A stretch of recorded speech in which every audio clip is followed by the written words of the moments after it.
একটা ঝামেলা তৈরি করব, সেইটা হতে পারে না।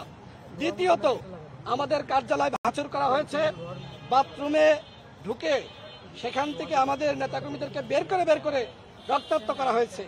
এইটাকে যদি মব বলেন, তাহলে এই মব সৃষ্টি করেছে সেনাবাহিনী। এর দায় যদি সেনাপ্রধান না নিতে চান, তাহলে অবশ্যই যারা এর সাথে জড়িত তাদের বিরুদ্ধে ব্যবস্থা নিতে হবে। আমি আগেও বলেছি, এখনো বলছি, আমরা টোটাল সেনাবাহিনীকে দোষারোপ করছি না।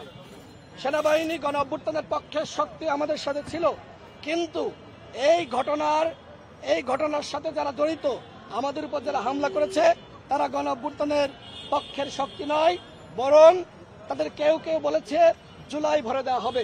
সুতরাং সেনাবাহিনীর মধ্যে যে সকল আওয়ামী দোসররা রয়েছে, তাদেরকে চিহ্নিত করে তাদের আইনের আওতায় আনা, শাস্তি প্রদান করা সেনা প্রধানের দায়িত্ব, সরকারের দায়িত্ব।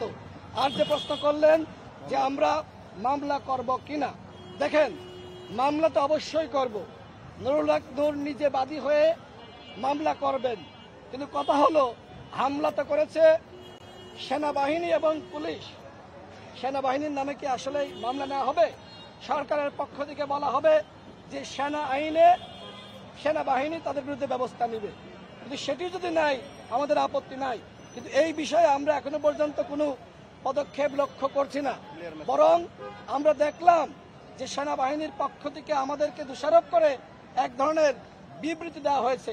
বাংলাদেশে মবের বিরুদ্ধে সবথেকে বেশি বক্তব্য দিয়েছে নুরুল হক নূর, রাশেদ খান সহ আমাদের নেতা কর্মীরা।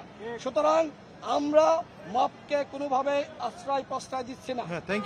তৃতীয় যে প্রশ্ন, নুরুল হক নূরকে মামলা করবেন বলছেন তো, নুরুল হক নূরকে আমরা আবারও দাবি জানাচ্ছি, নুরুল হক নূরকে চিকিৎসার জন্য দেশের বাইরে নিতে হবে। দেশে অবশ্যই তার ভালো এবং উন্নত চিকিৎসার ব্যবস্থা আছে, কিন্তু আমাদের কিছুটা সংশয় এবং সন্দেহ রয়েছে, যে কারণে আমরা দাবি করছি নুরুল হক নূরকে উন্নত চিকিৎসার জন্য দেশের বাইরে নিতে হবে। আর একটি প্রশ্ন বিভিন্ন জায়গা থেকে আসছে, সেটি হলো এই ঘটনাকে কেন্দ্র করে নির্বাচন বানচাল হবে কিনা। আমরা বলি যে নির্বাচনের সাথে এই ঘটনার কোনো সম্পর্ক নাই। নির্বাচনের গতিতে চলবে, এই ঘটনাকে কেন্দ্র করে নির্বাচন বানচালের কোনো সুযোগ নাই।